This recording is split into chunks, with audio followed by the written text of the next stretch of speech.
carnivore collection. And I think that many of you probably know our speaker this evening, Dr. Greg Rasmussen.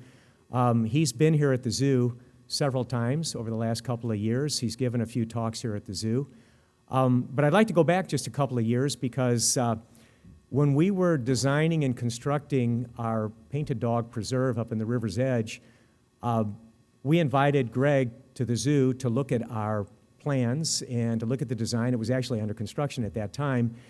And Greg was really good about providing us with input on its design and especially with some of the substrates that we ended up using in the yard and then with some of the enrichment that we put in the yard and that we're continuing to add to that yard. So we really appreciated the efforts that Greg did here at the zoo. I do want to tell you, if you're not familiar with Greg Rasmussen, that he has been studying and doing research on painted dogs for 27 years, I believe. He founded the Painted Dog Conservation Program in Zimbabwe about 22 years ago. And just within the last 2 years, he now has formed the Painted Dog Research Trust, also in Zimbabwe. So we're really fortunate to have Greg here tonight. And if you've listened to Greg before, he's got amazing stories. Really fun to listen to, and I know that he's going to share some of those insights and some of those stories this evening. So please welcome Dr. Greg Rasmussen.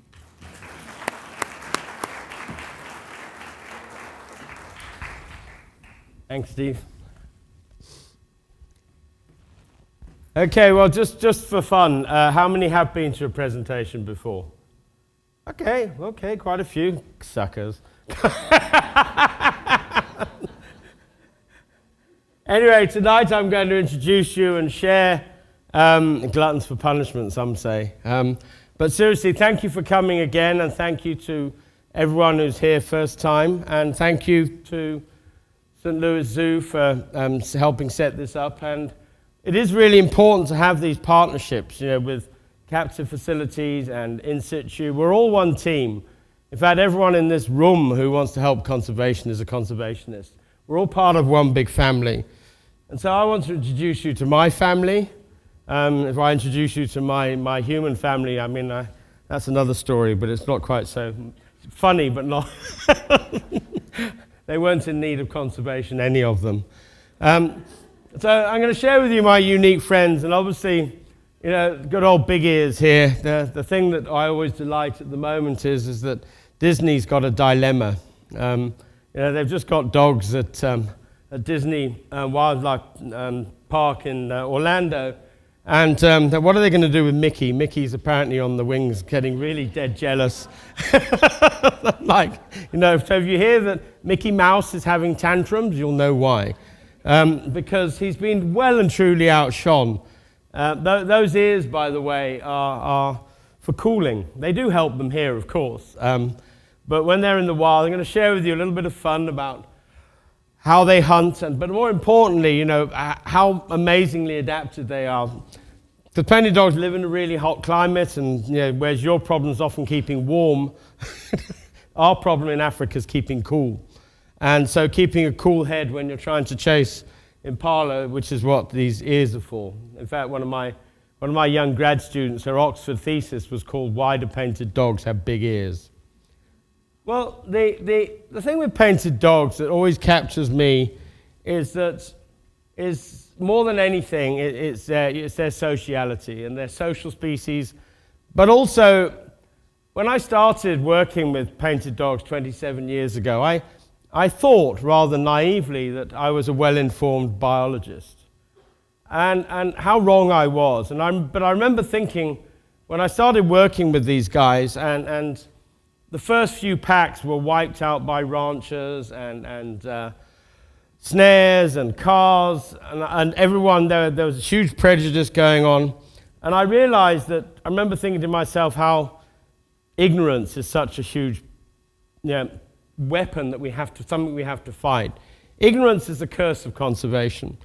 And I remember thinking, well, I'm ignorant because I don't even know that there's a species in the country that I'm working is going extinct. And I thought I knew something. I thought, well, if I don't know, No one knows. So I set off on a mission 27 years ago with a vehicle that didn't work very well and a tracker that couldn't track. And between the pair of us, we started what was actually in those days, it was called Painted Dog Research, not without the trust. And as we moved forward, not very fast as you can see, I started on this journey of understanding the lives of painted dogs, the challenges they face. And I'm pleased to tell you that in 27 years, I'm going to share with you one little nugget of change. There's 3 nuggets of change I'm going to share with you. The first one is that it's the only country in Africa today where ranchers do not shoot painted dogs is in Zimbabwe. And that stopped in 2001. The second nugget that's more personal is that I have a team of young Zimbabweans, all very keen and motivated, passionate about conservation, and we're moving forward. The other thing that hasn't changed is that my vehicles still don't work very well. So, the situation for this amazing species is that there are about 5,000 left in the world. Endangered, there were between 500,000 and 1 million painted dogs at the turn of the century. Like the wolf, they were persecuted. And so it doesn't take a rocket scientist to work out that, if you persecute a species heavily, like the wolf was persecuted, there's not going to be many left. And in fact, they were right throughout the whole of sub-Saharan Africa. And nowadays, we've got one pocket in West Africa, we've got one pocket in Senegal, some in CAR. These populations are gone already. And where I am is down here in southern Africa. This is Africa, by the way, whose geography is not very good. But seriously, this is Zimbabwe, for those of you who don't know, because anyone who wants to come and visit, we're always happy if you fill up suitcases of all the stuff we need, and you're more than welcome. You'll be met at the airport. But seriously, this is the population that I've been working with predominantly for some 27 years, and a lot's changed in those years. But the big battle, one of the early battles I had, was that, painted dogs, and sadly, we are victims of man's prejudice. And we all know that human beings and prejudice are two ugly words, is one word that is the ugliest word in the English dictionary as far as I'm concerned. And the ranchers were saying we're killing them because they eat cows. Well, it turned out that the dogs were responsible for 1.7% of their cows, of the herd, of their losses, not the cows, the losses. And the plastic bags and bale of twine through cows swallowing them was killing 10 times more cows than the dogs. It puts things in perspective, and they would make up stories. That's when they were called wild dogs. They'd make up stories about the dogs saying, oh, they're savage, ruthless, aggressive killers. Now, before I started working with dogs, I was working with reptiles. I was working with mambas and cobras and puff adders and everything else, which when I told my mother, which they were actually great growing up as a kid having snakes, because when my sister became a teenager, she became very controllable. She was, I had power that I never had before. But anyway, so mother went off to the library and she gets a book, and it was called Wild Dogs Running.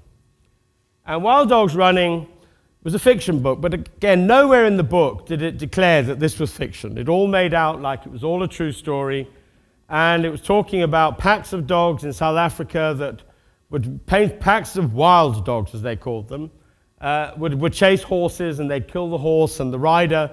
And my mother contacted me, genuinely concerned, because she read this book, and said, maybe you should go back and work with snakes, dear. But by which time, I was pretty hooked with the dogs for a number of reasons. But I tried to have some caution, but some's always quite a subjective word. And so anyway, one morning I was in the field, and I always had it at the back of my mind, maybe there is some truth in the fact that they might hurt people. But there'd never been any records that I could find. And early in the morning, the dogs go hunting, and at 4:30 in the morning, when I used to get out of my bedroll on the ground to follow them, I would nip off to the toilet in the bush somewhere. You call it the restroom, don't you? I know. You go for a sleep there. I don't know quite how it's called the restroom. I never understand. I've never found anyone resting in the restroom. But anyway, so I go to the restroom, and I get to the magic point where my trousers were down by my ankles, and the whole pack of dogs appeared. And it was at 11, full pack, full size, and they came closer, and they came closer. And all I could think of was, well, Mother, we're going to find out now, because I can't run away, I'm well exposed. And actually, I think the smell was too bad for them, and they left. They just couldn't take it anymore. Fortunately, nor could I. But anyway, then I could write to Mother, dear Mummy, they're all quite fine, and don't worry about your son. She spent her life worrying about me because when I was about 9 years old, I did get snake bite, not because a snake attacked me, but because I picked it up and I didn't know what I was doing. Ignorance again. So, of course, Mother's author, the book she read was wrong. This is a picture on a golf course. This is a wild pack just minding its own business, and clearly in fact, often open areas during the day are a great place for painted dogs to rest up as long as it's not too hot. Because it's safe, you see. If there's any other predators coming, you can kind of see a long way around. I always kind of know my safety trick in areas where sometimes in life I've been at some odd hour in the morning in some shady spot when I was at sea, walking down the docklands, and I used to walk in the middle of the road and think, well, if anyone's going to come, I can see you coming, and start running. Dogs do the same, because they also have other predators, particularly lions and hyenas, that they don't want to sneak up on them when they're sleeping. Yeah, this is what it's all about. It's all about, painted dogs and their pups it's an amazing story to share. Painted dogs are the most uniquely social species. They're the only species I know where there's absolutely no fighting whatsoever. Even among the pups, there's no leadership challenge, so you don't have 2 years of debating going on while they try to find, and everyone's swearing at each other and calling each other liars for a couple of years to try and get to top position. I don't know where else that might be happening in the world, but anyway, you don't get it in at painted dogs anyway. And they have a hierarchy where you've got an alpha pair, which is just like kind of mum and dad, but supported by the extended family, the aunties and uncles. They don't go and separate. They all stay with the pack, and the alpha pair all work to rear these pups, and they collectively divide all the jobs among the pack to say who's good at what. And the thing that's so cool about painted dogs that I love so much is that you can have a runt in this litter. He's not picked on by the other members. He's fed as much as he's fed equally. He's treated the same. And even when a young dog like that grows up, he's not compromised in the pack. And in fact, I've got share a lovely story of a pup that I followed, and I called him Magellan because as he grew up, it was quite clear that he had his own issues. First of all, he was always lost. Every single hunt, Magellan was lost. He didn't know where he was, and he'd suddenly come up and go, "Oh, guys, I've been looking for you forever." And they'd all be lying there going, "Yeah, well, we've already killed, we've already eaten, and here we are, have some food." And, snuggle up to us, come be part of the team, and he'd be there, "Oh." And then one day, and I called him Magellan, by the way, because at that point, you think of Magellan, great explorer and everything else. Well, Magellan Corporation had donated 2 GPS units, and they didn't work. And actually, there's a saddest end to that, because a lot of companies in those days used to dump stuff on conservation projects. Computers, Africa won't mind, All we ended up being was dumping grounds for all these products that someone would have to then pay to dispose of. Well, let's send it to Africa. They'll even pay for the transport. Suckers we were. We learned. But anyway, so Magellan, I used to wonder, what does the pack gain from Magellan? But sure enough, when it came to the time that the pups were born and the mother had finished her kind of suckling duty, which only lasts for about 2 weeks, guess what job he got? Babysitting. stay at the den, don't get lost. We've got a job for you. We don't want to waste a really good hunter at this very critical time of the year. And the only time he was allowed to go out hunting or join them was if the danger was really high. And if the danger was low, Magellan got the job. If the danger was high, they wouldn't trust him. They didn't kind of put him down. And in those cases, amazingly, and this is where dogs are so neat, was I had a case where the alpha male, on one case, I heard a lion when I was there. The dogs that get to a point where we called it cache the pup, C-A-C-H-E, where they hide them in a thicket. And then they go hunting and they go back to that thicket and they leave one dog pup guarding. And in this case, I was there near the cache site and I hear a lion. I thought, well, if I've heard it, clearly, the dogs have heard it. And sure enough, within a very short space of time, the pack went hunting and I thought, oh, they're going to take the pups with them. But it was evening, and so for the pack, evening is dangerous, lions, hyenas. And they still took off, and the alpha male stayed behind. This is how good the dogs, they switched their roles, they switched their jobs. The pack went hunting, and let's say, for argument's sake, the pack went hunting to the northwest. And this alpha male circus led these pups due west to a point that was about 3 miles away. And I was kind of thinking, now what are the pack going to do? Are they going to go back to the den, find that there's no dog there, and then go 3 miles west? No. Somehow they communicated. Before they left hunting, I'll meet you by the tree, acacia tree, 3 miles from here to the west. And sure enough, they came straight line. Absolutely amazing. But the thing that's, so their coordination and their communication is incredible. And in fact, with lions, dear old lions in mind, they are a formidable predator, but painted dogs have managed to deal over the millions of years they've been together. They've managed to deal with lions and hyenas. And in fact, lions and hyenas were, when I started, declared as public enemy number one for painted dogs. Well, the fact of the matter is bless you. The fact of the matter is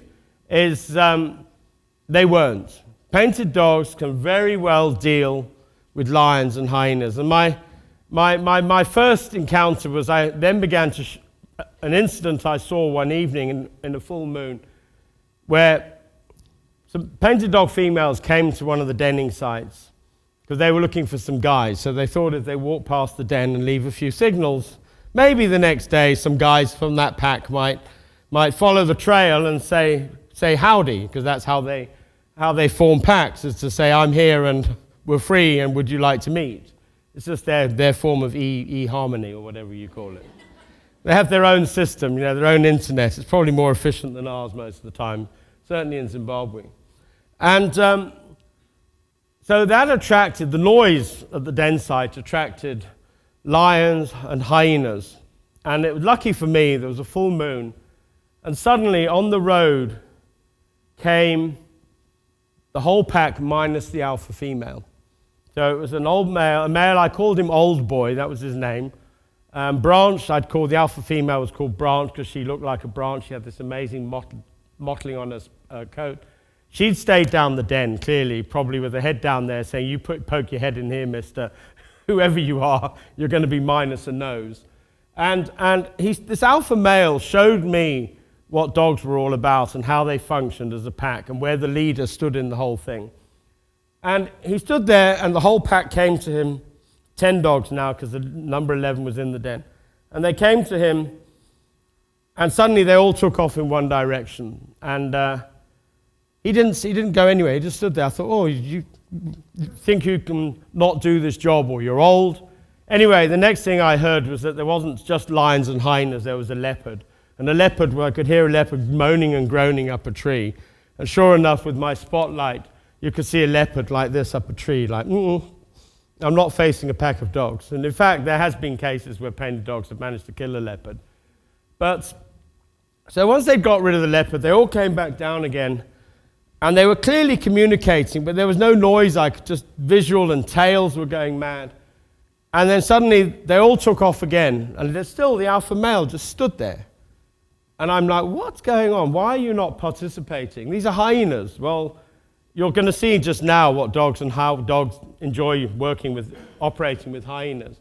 But anyway, so they took off, and we hear these hyenas running and disappearing. And then they all came back for the third time. And clearly they were solving one problem at a time, which is actually something that we all learn in life. It's probably the best thing we can do. We try to tackle one major problem, deal with that, move on to the next. Prioritize either the hardest first or the easiest first.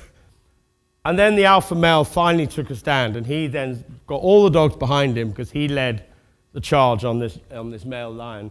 And the next thing I hear was this male lion moaning and groaning, and I got flashes of this male lion in the road because the alpha male was basing him in the front, saying, come on, come on. And he instructed all the other dogs to go round the behind and bite the lion in the place to make sure that he might never breed again. And so that male decided that he'd rather breed, and the big male lion disappears into the moonlight. That's how they deal with it. That's one way. And it showed me a lot about how the dogs operate. But the other one was when I first, again with lions, dogs have got so many ways of dealing with lions. Big lion, it doesn't always work in the dog's favor. And a big lion mauled badly one of a young 9-month-old dog who was called Olna. And because I had a dog in the pack called Radius, so I had to call the other one Olna. This is how I'm going to offer a baby book of original baby names. I'm not sure it's going to take off, but maybe one day I'll publish it, and you can choose to see if any of the names, Cup, Anvil, that fascinate you. You can keep thinking. I'll find names for you. X-ray. But anyway, I've got like 1,000 names now over the years. It's quite cool. But anyway, so I find the dog. I get to the site where there's been this huge fight with a male lion and the dogs. The male lion was clearly trying to kill some of the dogs. And I find this one dog. He's lying on the ground. He can't move. Long story short, get a vet to the scene. And the vet said, this dog's a goner. He can't lift his head. And okay, the vet walked away, which I felt was pretty callous, actually, because I have there's a feeling, the ethic here is, why should wildlife suffer? Animals shouldn't suffer. Doesn't matter who you are, where you live. If you're in the wild, doesn't mean to say that you shouldn't have humane treatment if that's necessary and it's going to help. Well, the pack had another thing about it. And 3 months later, I see the dog again for the first time. The pack had dragged him away. They'd been licking his wounds. Some days, when I tracked back, they'd been traveling about 20 miles a day sometimes, singularly, just to go and feed. This is Olna. Feed him, clean his wounds. This wound that you see here in this slide, this is the dog. This wound is 3 months old. Imagine what it looked like on day one. But the other thing that I really love about the dogs is their ability to, have their division of labor, and their organization is incredible. The fact that they also manage to organize their lives kind of without fighting and arguing over who's boss is pretty good. And they do that, incidentally, by those puppies I showed you earlier on.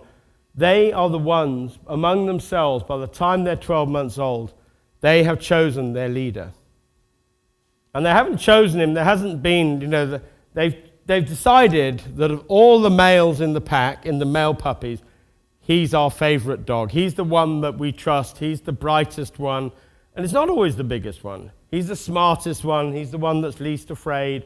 He's the one that will go and confront that lion and tell us what to do.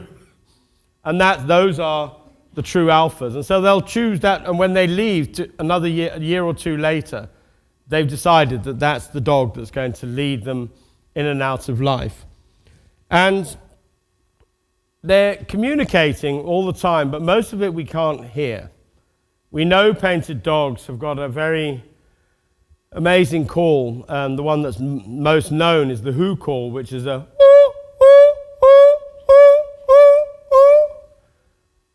and they make that call when they're in distress. So, and I often say they're in distress now, and I should play it all the time on a big megaphone. But in those days, I used to play this big who call, trying to bring dogs out of the bush to see if I could get photographs of them or see them or count numbers. And so my Land Rover used to look like a big ice cream van because I'd be playing with big speakers, but I wasn't saying, come buy my ice cream. I was signaling, please, I'm in distress. Well, these dogs never batted an eyelid. They wouldn't even lift their heads. They'd kind of. And then one time I had them right in front of me. Right, now you're going to react. And they were okay. And then I had a graduate student who worked on the who call as part of her Ph.D. And it turned out that every dog in his who call, right at the end, it said its name. So it'd be, ooh, help, help, help, help, Fred. So there was me going, Fred was probably sat right beside one of them. They were going, well, who's that stupid ice cream van? What does he think he's doing? But they also communicate silently, or certainly, when I say silently, in a way that we can't hear them. However, 3 years ago, somebody let me loose, a chiroptologist, which is, for those of you who don't know, is someone who studies bats, not someone who fixes your feet up. And a chiroptologist gave me a bats detector. And so I immediately didn't go looking for bats. I went looking for painted dogs to see, and found out that in their calls is ultrasound. We don't know how high they go, but we know it's pretty high.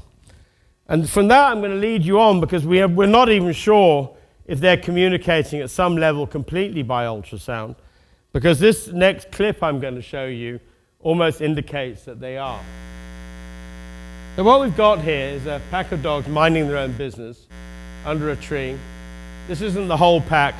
The whole pack is surrounding a litter of pups. There's about a dozen dogs there, and they're all basically doing guard duty in different points, so they've all been stationed around this thicket. And you'll see also it's in an open area, so that at least then they can see things coming. So that shares with what I was talking about earlier. And anyway, so they're in their thicket minding their own business, and hyenas come. And at some point, we couldn't hear a thing. And at some point, one dog just gave a signal, probably the alpha, to say now, like a starting pistol. And the result was like a rugby football game. And in fact, if you want these guys, it wants a team to win the Super Bowl, I think we need to get painted dogs on board. So I hope we've got sound. So anyway, so here's the dog. This dog's seen the trouble.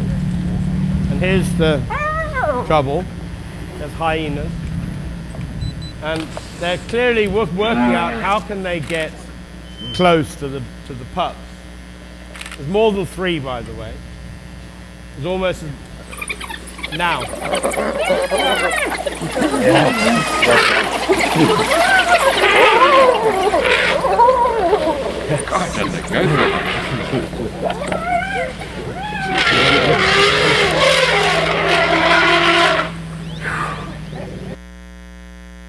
You'll probably find Magellan was still stuck in the bushes waiting.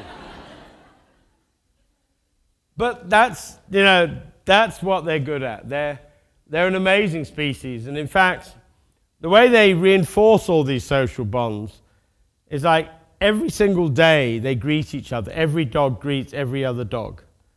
So in other words, and literally, I mean, it's not a howdy. It's not like, hello, everybody, I've just woken up. It's each dog physically goes and noses or touches or rubs up against another member of the pack. And I'm now going to share with you a little bit about the dogs and what their hunting. People are always fascinated about their hunting. Their hunting also leaves a lot has a lot to commend it, actually. First thing about it is that they're the most ethical hunters going on the planet. And I say ethical because ethical means that you don't waste what you catch. Painted dogs easily, this is one of their most taken prey items in my study area, which is a kudu. That kudu bull can easily weigh up to 500 pounds. 2 dogs can take that animal down. But they will not do it unless they've got a big family to feed. If they can't eat 500 pounds, they won't eat it. So, there's no takeaway box. They won't take it, they won't eat it, and they won't kill it. They'll save it for tomorrow. Maybe tomorrow you've got 12 pups, you just had a litter. And by the way, painted dog females, if they're really cared for during their pregnancy, i.e. in the pack feeds them well, and they're in a big pack where they're getting a lot of food, they can have up to 19 puppies. And I've seen one of my favorite females, her name was Neck, and so anyone wants to call their kids Neck, that's another name to offer you. No, maybe not. But anyway, so Neck, because she had a big white splash around her neck, you see, so she was called Neck.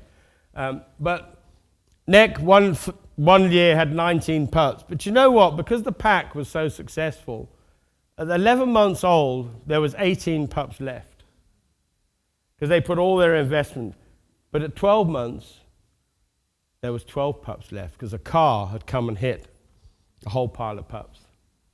And this is the challenge for painted dogs is not out there in the wild, even though is that they need habitat. And this next clip coming up is going to show how they need habitat for hunting. It's going to show them using their big ears during hunting, how important it is. Because you'll just see now, this is perfect, good painted dog habitat.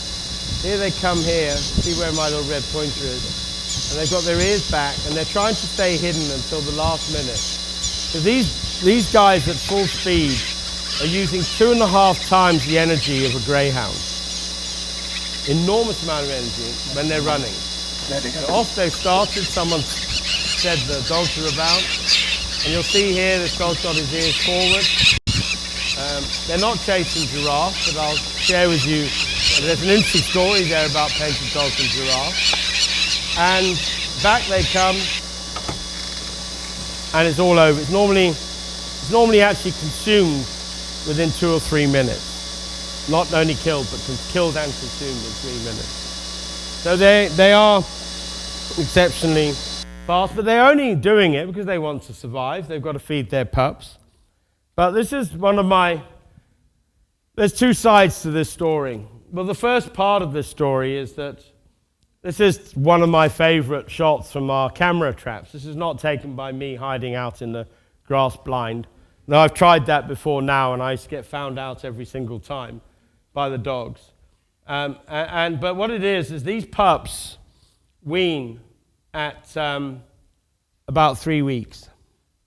But that's why, Neck could have 19 pups. And because they wean so early. And so what the pack does is other members of the pack, they go and they drop little bits of meat right in front of the puppies. And as soon as those puppies leave the teat, they then start their salesmanship and start saying, come on, have some meat, have some of my meat. And they wiggle the meat in front of them and encourage them. The whole pack encourages the pups to start on meat. And happily for the alpha female, for mum, once they start on meat, about a week of meat, they're like, I don't want your milk, mum. That's kid stuff. But this leads me into, we have challenges in the wild, and every time, I said earlier, we stopped shooting of painted dogs by ranchers, and you might think, oh, good, you solved the problem. And every time you solve one problem, life always chucks another one your way. And in this case, at the moment, we've got a severe issue, emerging issue for painted dogs in southern Africa, where, I set cameras here and disappear and come back, set one camera, run in, set a camera at a time of day when I know the dogs are not busy in that and I disappear. We're getting tour operators taking visitors to dens on foot, on vehicle, any means they can get them there. And of course, it disturbs the dogs. Guess what? They don't feed their puppies as much.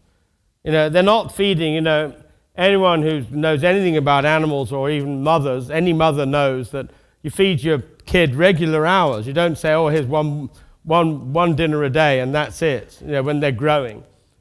Well, painted dogs need that even more than human babies. They're growing so fast.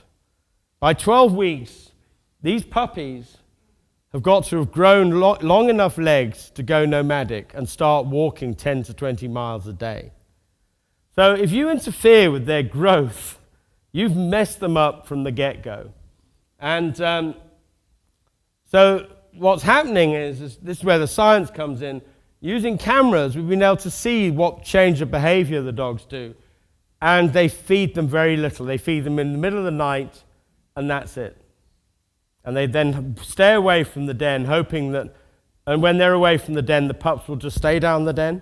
They won't do anything because they know they mustn't go anywhere. And the puppies end up with short legs. But also, and I'm going to show you now actually what puppies should look like, because this is an undisturbed pack where all we took from the den was pictures, but from a camera. So here we've got, wrong button. So you'll see a bit more, but beginning to see the long leg length. These are 12-week-old, these pups. First things that grow are the legs and the ears, which probably makes sense, actually. When you think in evolutionary terms, you need to have big ears to hear what's going on and get out of danger, and you need long legs because you've got to walk such a big distance. Well, there's another dog in here. The poor dog's actually got probably the most unfortunate name. He's called Greg. And he was called Greg because I had a plane crash, and this dog broke his leg, and so I broke my legs in my plane crash. And so the safari guides called him Greg. But Greg, before he broke his legs hunting, he was one of the lead hunters, and that's probably why he made a slip and got a kick. Well, anyway, so they moved him into another job. I remember I said earlier the pack had look after Olna. They'd given Olna they'd all looked after Olna. Well, I found out later that one dog in each pack gets a job. So one dog became doctor in that pack, and I've seen this in other packs. But in every single pack, when puppies are born, one dog acts as disciplinarian. And you're going to see painted dog discipline in action. And the crime for this puppy was to ask for seconds. Everyone's seen Oliver Twist. So it was a bit like, more? And so you'll see here, here's some of their high-pitched kisses. Here. And they're all asking for food. He's probably given them about £10 a meat, and that one's saying more. And that was it. That's the total amount of aggression we ever see in painted dogs in the wild. It's very civilized, and it's great. Now I'm just going to kick a little bit more on stuff that's going on in the field, right, in Zimbabwe, and rather than just about the dogs. Okay, a lot of our information comes from collaring, and in fact, we've got a little project going on that I'm going to share with you tonight. But one of the very important things to me is that we train tomorrow's conservation biologists and train and inspire for tomorrow, because that is the future for conservation, is people that care. Everyone can be a conservationist who cares. In fact, I'm going to share with you today that I met a few more conservationists right here in St. Louis, and they're not at the zoo. They're in a company that's quite near here, a belting company, but I'm going to share more about that.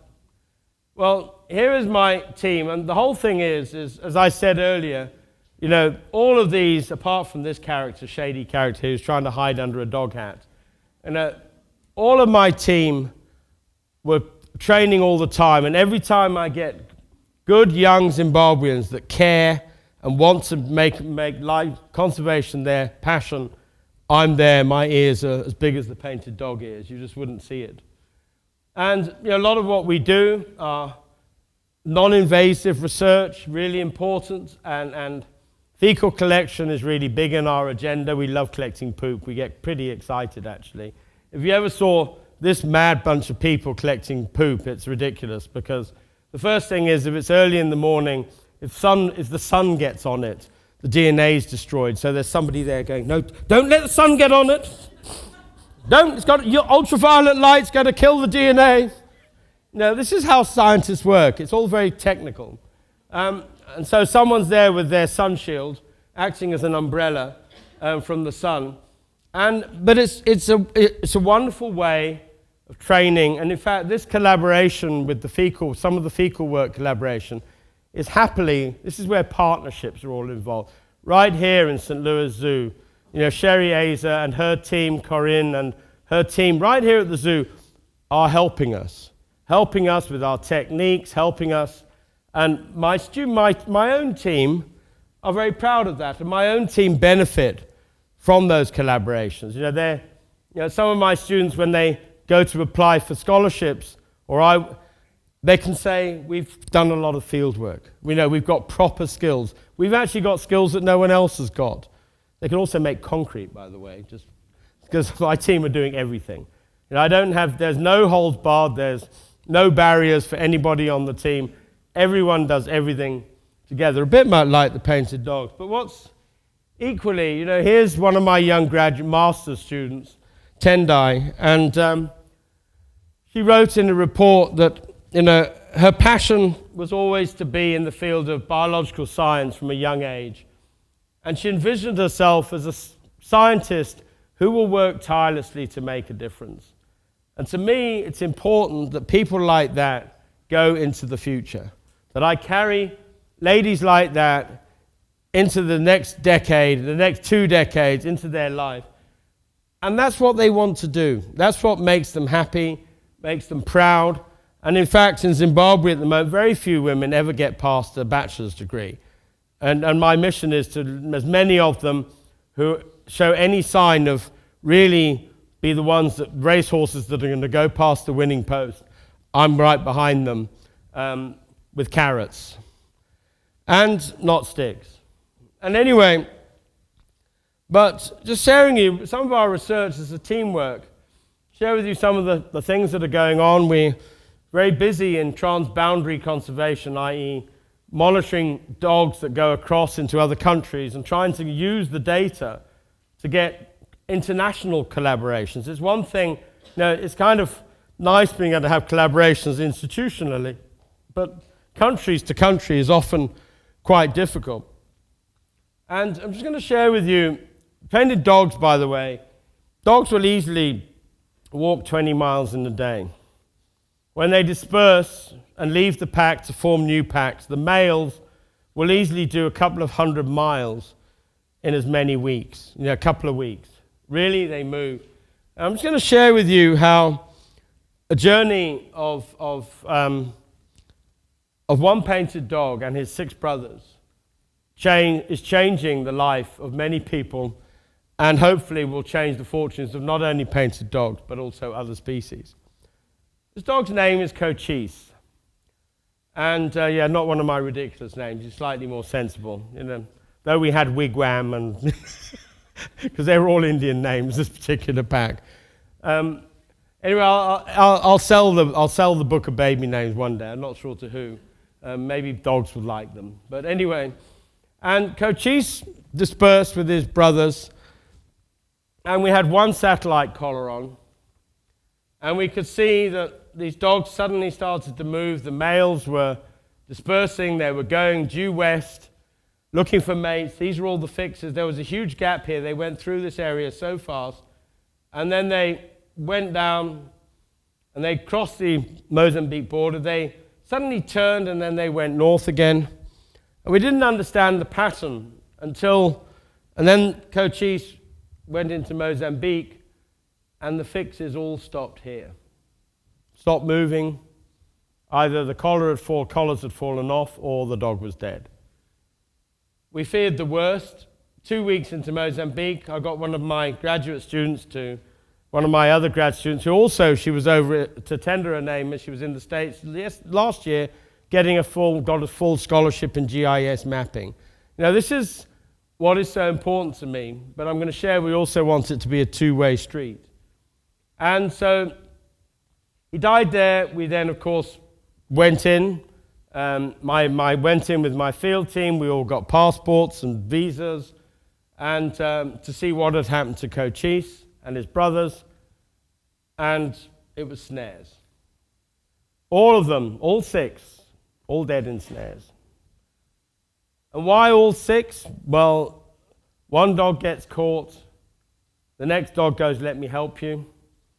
Now there's 2 caught. The third dog says, "Well, I'll help." And their snares are not just set one. Poachers set a whole string of them. All 6 dogs were killed, and all 6 dogs fitted into a lock and lock box. And I just have to make absolutely clear now that poaching, when you hear the word snares, snares are not set by subsistence poachers. They're not set, for people who want to feed their family. Snares are a big business. It's like wildlife trafficking. It's wildlife trade in body parts. They're selling the meat abroad. It's big business. It's like salmon poaching. They put a net across the river. It's big business. It's done by gangs of people that don't even live in the place that they're collecting the meat. They're moving wherever they can. And of course, snares cause the most horrendous damage to painted dogs. And if they are caught in the snare with it, they will die. You can't be strangled. And they're horrible things. They tighten and they tighten and they tighten. And they're an absolute scourge for conservation. And, a lot of us, including myself, we've tried having anti-poaching units. We've invested hundreds of thousands, millions of dollars have gone into trying to protect wildlife from poaching. And whilst that has some value, there is also, we're losing time with a lot of species. This is the sort of injury the snare will cause. It makes the damage a lion will do look pretty. This dog would die. I saved the life of this dog because I caught him. He didn't have any protection, but he still broke the wire.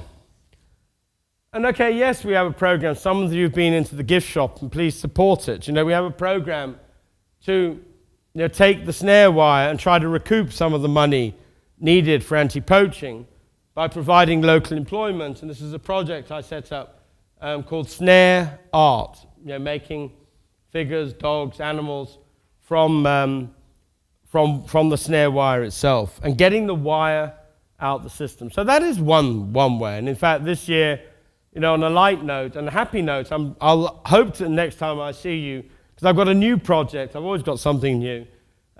New project where we're going to teach local communities in high-density poaching areas we know are heavily poached by these poaching gangs. And we're going to go to the local community and we're going to say, can we teach you to make snare art? And we'll buy the snare art from you. But we'll pay you a premium of $2 for every piece that you provide the wire. So that means that we'll have our own little army of anti-poaching units running around with, the poachers are not dangerous, by the way. The snare poachers, they're not running around with lethal weapons. They're just carrying a bunch of wires. If they're seen, they run like heck. Yeah. And so the community, we're going to try and see if we can get the community to take the snares up. Well, the other way of dealing with it is another new concept, which is to try and stop those injuries if a dog gets caught in the snare, to see can we stop those injuries. And then I went into the fashion industry. I decided that conservation needed me to walk the catwalk a little bit. And I designed this new improved collar with my goddaughter, who thought I looked pretty. This was all her Halloween spangle there. That's what was stuck on that to represent. And so my goddaughter and I started this, and then I got a team of volunteers. These are my volunteers from Orlando. We've got about 5 or 6 of them. We just couldn't give them all mug shots. They wouldn't all fit on the page. And they test my new idea. And so I've got to say thank you to Joel Slavin. It's a dog an organization that's got a lot of these dogs that have been used for various, they're dogs that have been used for working but now have retired, and he looks after them all retired. So we brought them all out of retirement. And the oldest one doing the snare trials was 15 years old, and she'd go through the snare. But we figured there's old dogs in the wild get caught as well. And this is just to share with you what it looks like, how this project works. So they fitted a collar. Each dog has to go through about 100 times. They don't care. They love it. They see the collar and they start getting quite excited. So they know there's a game. As far as they're concerned, this is just a big game. It's like someone throwing a ball. It's just you've got to come run through the hoop 100 times. And they score. Now, if a painted dog is caught in a snare with a collar, and he's caught like this in our new collar, he will survive 100%. He will break the wire, because they normally break them even if they don't have protection. He will break the wire, and the dog, he'll just walk away free. So those 6 dogs, Cochise and his 6 brothers, would have survived. And this is a mock-up of where this collar's going now. Now, I said today I'd found, and this collar, by the way, is 90% effective in the trials. That's huge. No, that's really getting good. But I'll tell you, my newfound conservationists, there's a company in St. Louis, a belting company. And I was desperate to find belting. Making a collar like this isn't easy. And I'd been searching to find exactly the right belting that we needed to build this collar. And, and every time I contacted these big companies, all I would get was either no answer whatsoever, almost like they were looking, saying, well, this is chicken feed in the big scheme of things. This belting, comes on rolls that are 3.5 yards wide and 1,000 meters long. And I probably want a meter. I'm not exactly their biggest customer. Never going to be, because there's only 3,000 dogs in the wild anyway. Well, these guys suddenly came back to me and they said, we just want to help. We'll charge you base cost for the material, we'll help you develop exactly what material you want. And today they even picked me up from the hotel I was staying in, took me to their factory and looked after me, and the whole staff they said, we love animals, we love dogs. We want to help conservation. And one of them, let me share with you that one of the big chiefs took me home tonight, took me back to the zoo for 11 o'clock.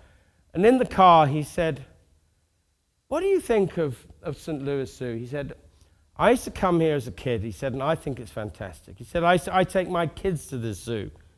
And he said, what do you think? I said, no. I said, it's a great organization.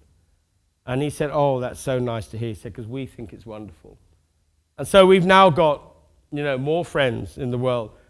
Who would I have known that, because we're also, by the way, we're going to make these collars solar powered, and I'm going to pass this around. There's a company in Ames, the biggest solar manufacturer of solar material in the States. They've got millions of dollars worth of equipment and not much time, because they're a US company that wants to make it all US and US only.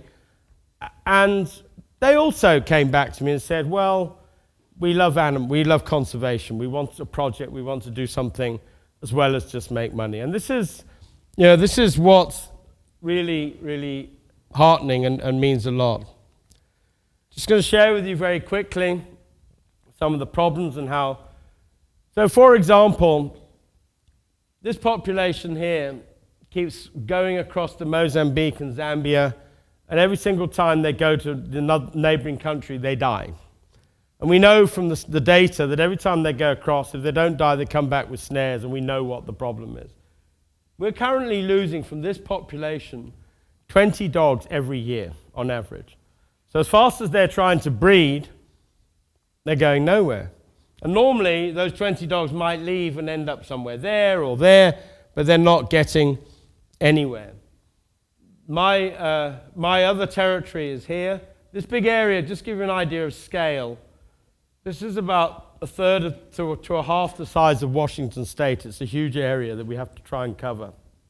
And my grad students were looking actually now using satellite imagery to decide where should we be looking. And this is where science comes in. This is my main focal area, where we're based here, right near Victoria Falls. And so if anyone comes to Zimbabwe, they absolutely must come and say hi to us. And bring a suitcase full of stuff that we need brought over. And carry a suitcase of snare art back to St. Louis because the gift shop needs it.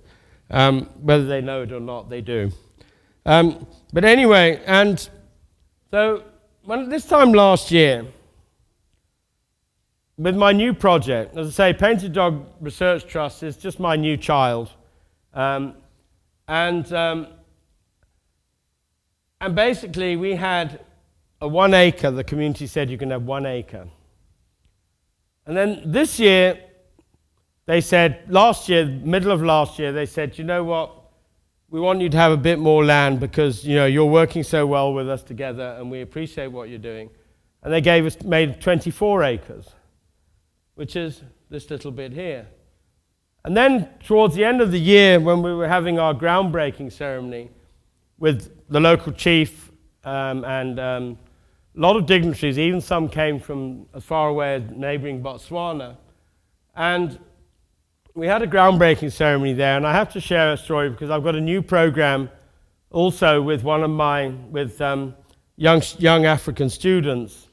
And in fact, when in the school system, they do 4 years at secondary school, as you would call it, or high school, and then they have to change gear and often have to change school to do another 2 years at a school which is going to qualify them for university.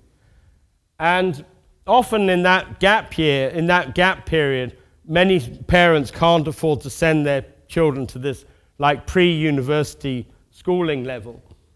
And so I said to our local science teacher from one of the local school, he said, I've got 3 students, they got straight A's.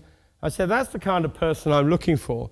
I said, are they going on to do, good science? And he said, one of them only, he said, he's gone and his parents could afford it. The other 2 parents couldn't afford it. And I said, well, it's too late for me to start them in schooling. I said, maybe if they join me for a year, and now I'm doing like a gap year for young Africans, and they come and join me. So I had 2 of them joined me and 1 dropped out, the guy dropped out, but the gal, Loswita, she stayed and she clearly loved it, and she loved coming in the field. She bonded with it, and at the big groundbreaking ceremony, and normally for a young 17-year-old, just do a public speaking with chiefs and elders and everyone. And I looked at my team and I said, look, you can all speak. There's no, if you want to say something, you can say something. If not, there won't be any pressure. So there's a whole hierarchy of who speaks first. And in Africa, the youngest will speak first, and you move up the rank until you get to the oldest. And I looked and she's like, to me, she's signaling, I want to speak. I want to say something. I'm like, okay. So up she came. Well, this 17-year-old gave them, and a 17-year-old young woman is often not listened to very much in Africa. Not in the same way as hopefully she would be anywhere, hopefully she should be, like anybody else, just have an equal voice. But anyway, she stood up and she gave this most impassioned speech about how much it meant to her to find nature, how much it meant to her to go into the national park, how much it meant to her to go into forestry. And even I remember one night we were sleeping in the forestry area and there were elephants coming all around. And I was kind of ready just to pick up her bedroll and run off with her in the middle of the night and hide her somewhere and protect her.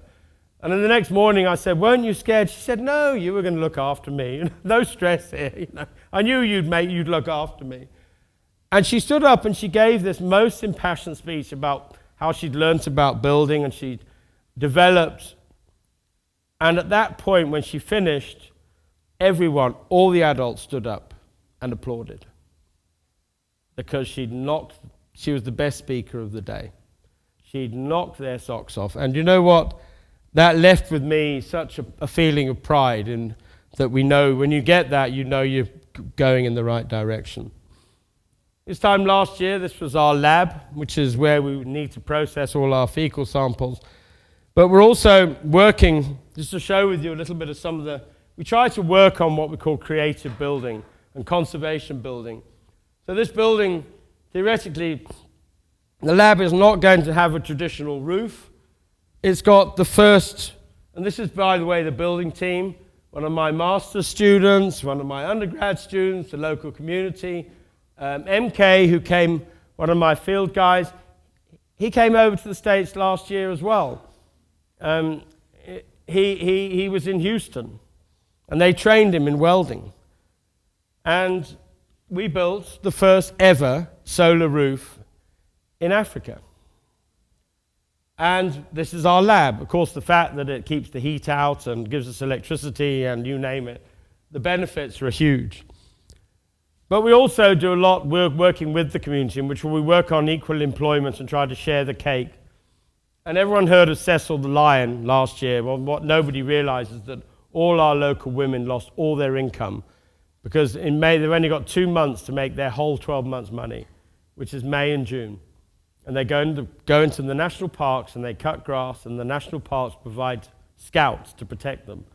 And I went to the national parks with a couple of truckloads of the women who wanted to go there, and parks said, we've got no scouts because we're sorting out this Cecil the Lion mess. And they're all out, trying to look for illegal hunting going on everywhere. So I came back feeling really downhearted, and probably not half as downhearted as the 45 women who realized there was no income. Suddenly someone said, no chance. It's not a question of... And I said to the women, I said, look, we have this project where we're trying to harvest water, and eventually we'll have a water harvesting area. I said, but let me bring forward, I had some donor, last year we had a little bit of money left over at the end of the year. I said, well, let me bring forward this is stone harvesting. We collect stone keep drilling down deep. And I said, instead of letting the men have the job this year, I said, the women lost all their income. I said, if the women want to do it, they've got first choice. I said, and if they're not, this is wielding like 14-pound hammers. This isn't like, chipping away with... And, well, sure enough, we blasted at 6 o'clock one evening. At 5 o'clock the next morning, there was 45 women on my doorstep saying, we want work, we want this job, where's the hammers?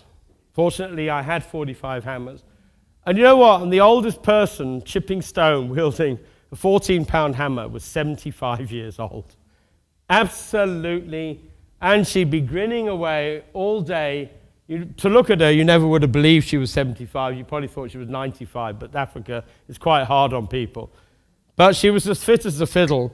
And then they were all disappointed when it rained, because suddenly the pool was full.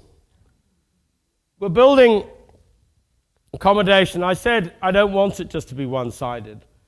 For me to build a passionate, inspired team, we're building accommodation.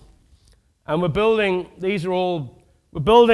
up accommodation for up to 40 students, 40 people, where there's a bed and a desk, very simple, a thatched roof so that you're cool. And the whole thing, this is already, while I'm away, my own team is building. This is Old Hat, where this picture is. Because the idea is that I also, in the same way that people have graced my staff to come over to the States, I want to make that a two-way ticket.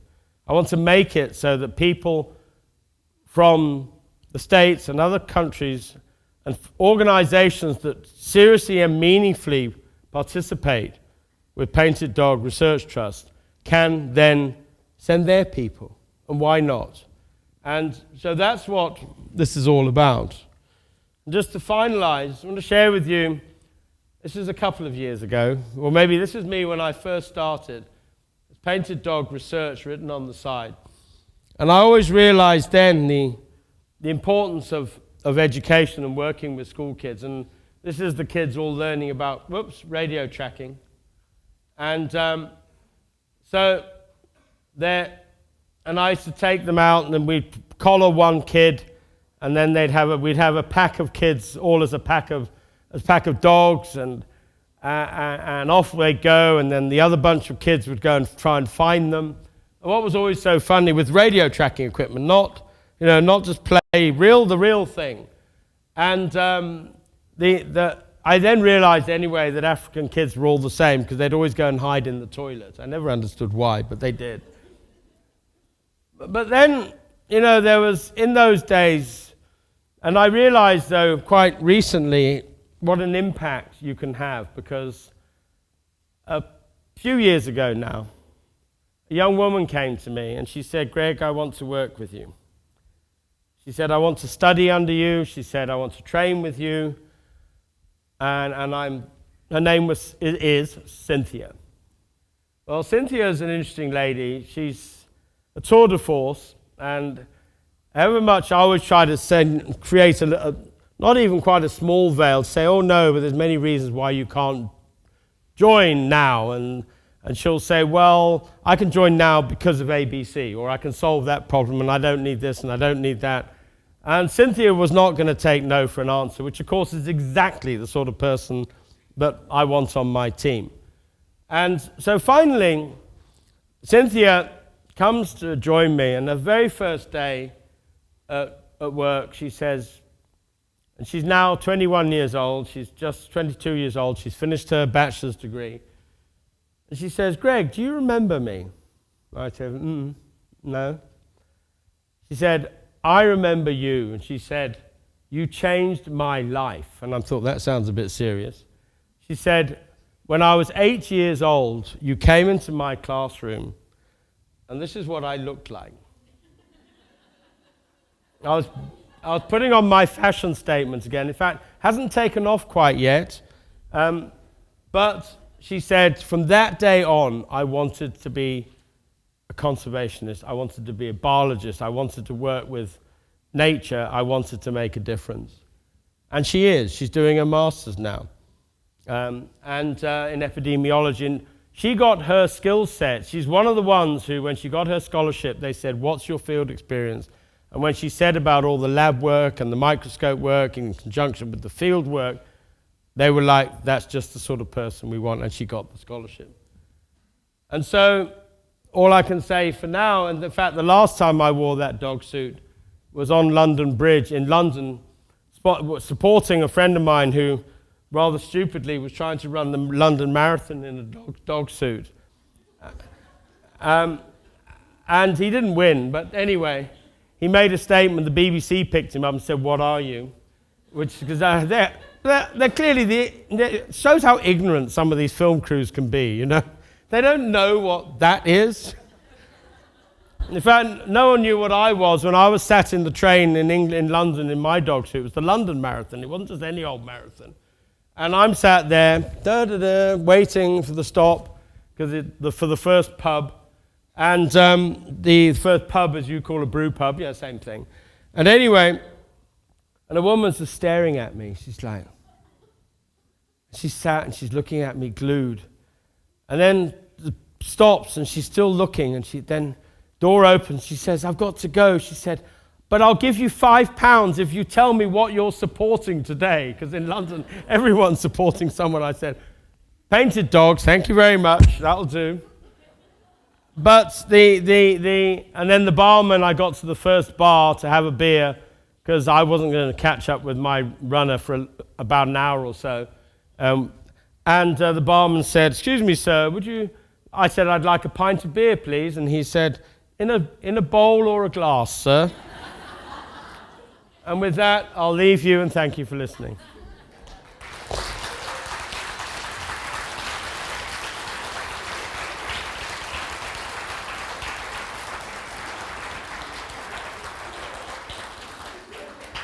No. Anyone's got any questions? Or beer? I mean, no. Yes, at the back there.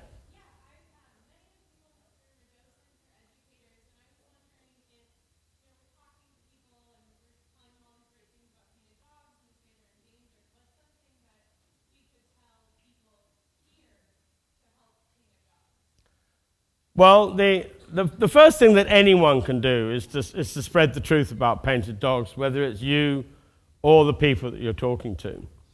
There's a program that I'm trying to, a money-raising program that I've got in the back of my mind, because we've got these painted dog gift cards, and we're trying to get every year at least 500 sets of these cards sold, which isn't a lot in the big scheme of things, with the intention that that money will go as a donation to Painted Dog Research Trust, but it will also, we will use that as part of to accept keepers from, or docents or whoever from St. Louis Zoo. Which then means that, yes, the project gets money, but when somebody arrives at our facility, okay, PDRT will get $5,000 that we can use appropriately for all our programs, but when a keeper arrives or somebody arrives at our doorsteps at Victoria Falls Airport, from then on, they're looked after for 3 weeks. So, tell them to buy playing cards, but to spread the word, and follow the dog program. Follow it and share it. Share it with people, because ignorance is our enemy, and that is really important. And that's not just a cliche. Yes. No, are the dogs domesticated at all? Basically, they're not domesticatable. They're about as domesticatable as a chimpanzee, and we all know where that ends up. They're actually they get very nervous, they get very stressed. They are indeed a wild animal. And ultimately, when we think of it, domestication is something that takes thousands, if not tens of thousands of years. Our domestic dogs didn't become where they are today just overnight. They actually chose themselves for domestication, I don't know, about 2,500, 3,000 years ago. Yes?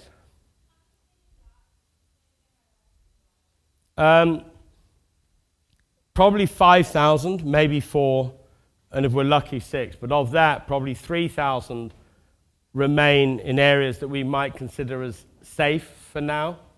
There are animals living in the marginal areas that you say, well, if we they're safe, they're there now, but they might not be there in 10 years. But we've probably got 3,000 that we're pretty sure will make the next 15 years at least. Yes, and then there. Okay.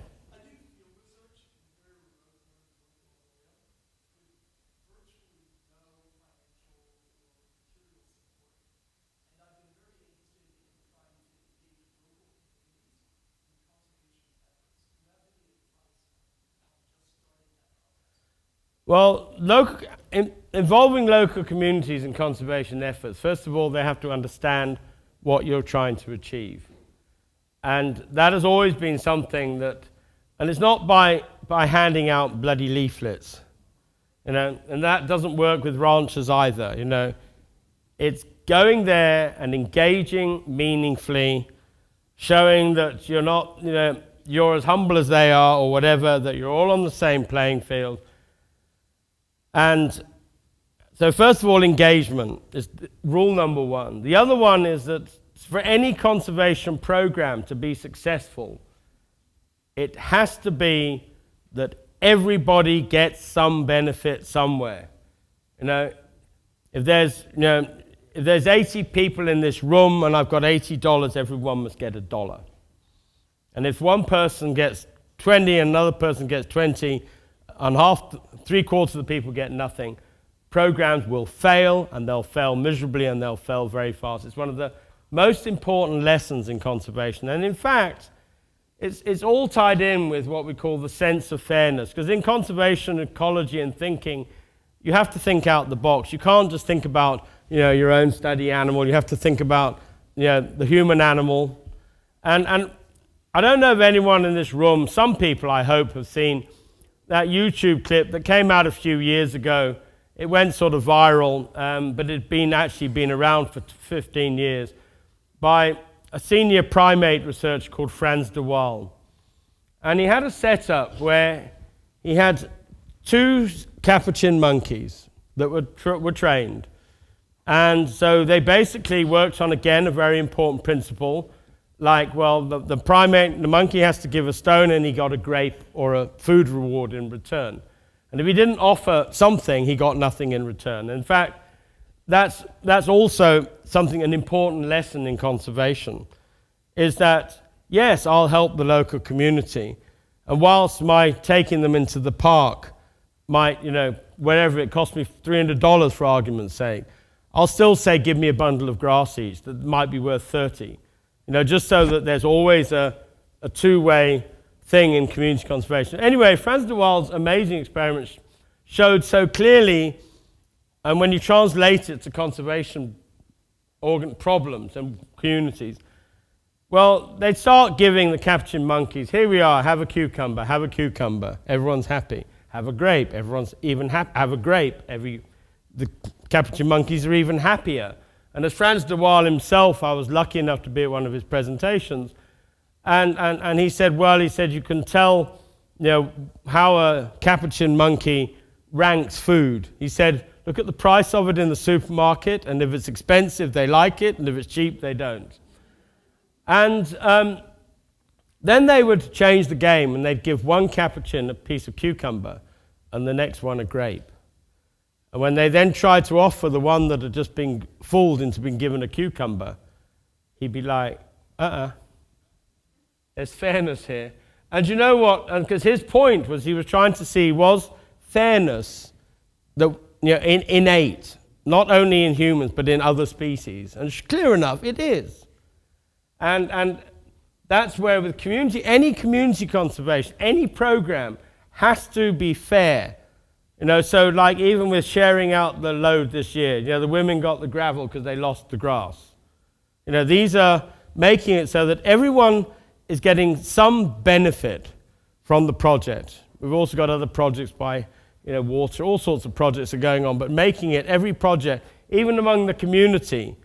I don't need 100 people every day, but one day I'll have the first 10, the next day I'll have the second 10, so that through the working pool, through the year, everyone has got some benefit. And it has to be, benefits just have to be equal and shared. There's a question at the front here.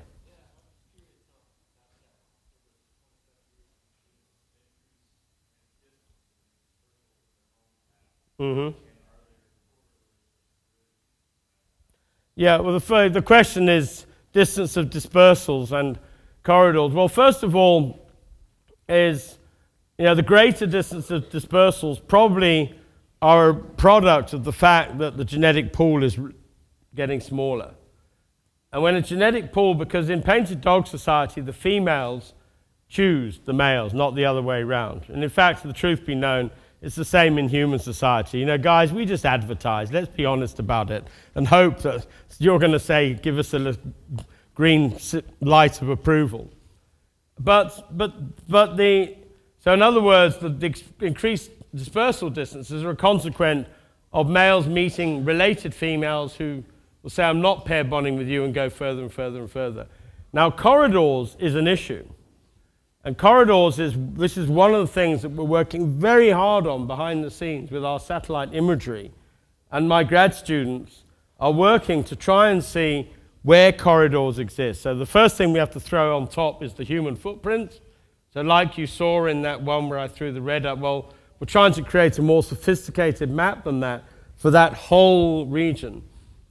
And where there are possible corridors, we're going to then go and send research teams into those specific areas, look for dogs, look for dog presence, but also try to engage with local government to say, look, there's a corridor.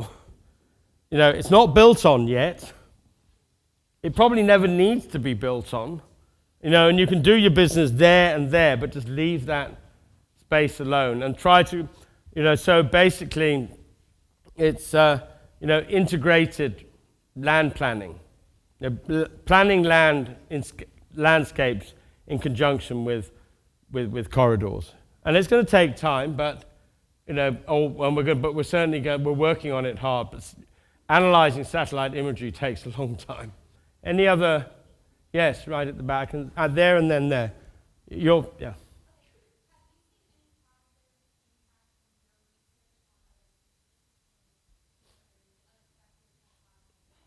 Well, I think the positive impacts of research is that we've because we don't only work with painted dogs, we work with trees and habitats. So, we managed to understand functions like deforestation and herbivory better. So that in itself is a positive, in the same way that we're looking at the trophic cascades that you see with wolves in Yellowstone, the positive trophic cascades. The one thing is that the painted dog research, when I started 27 years ago, was pretty much all it was in the terms of research in one of the largest national parks in Wangi. But actually, my work there got people to see value of research and make it more understandable and more acceptable, and therefore it paved the way for a number of other people to do research. And so in that case, yes, for other species. And then the same way for dogs, because we developed protocols for dogs that other researchers could just adopt, and they didn't have to learn the hard way like I did with a number of things, which is, I always wish I could have asked somebody an awful lot of questions and saved myself a lot of time. But once you've done it and wasted your time on one thing, as I always call it, square wheels. You thought you had a great idea, but it didn't work. Any other? Yes, here, wasn't it? Is there a reintroduction program possible? Well, one of my focal research questions over the last 27 years was exactly that. Can we reintroduce puppies that have been raised in captivity? And the answer is yes. And the last pack that I formed from captive captive raised animals, they were finally released into one of the most rugged national parks where there were lions and hyenas. But success is not just staying alive. They've bred now for 4 years running. That's success. And that in itself makes the role, the Noah's Ark role, though I'm not saying that by any means is the only role zoos have to offer, but that means that the Noah's Ark concept for zoos, holding gene pools, is a very, very, very good thing to be working on and doing.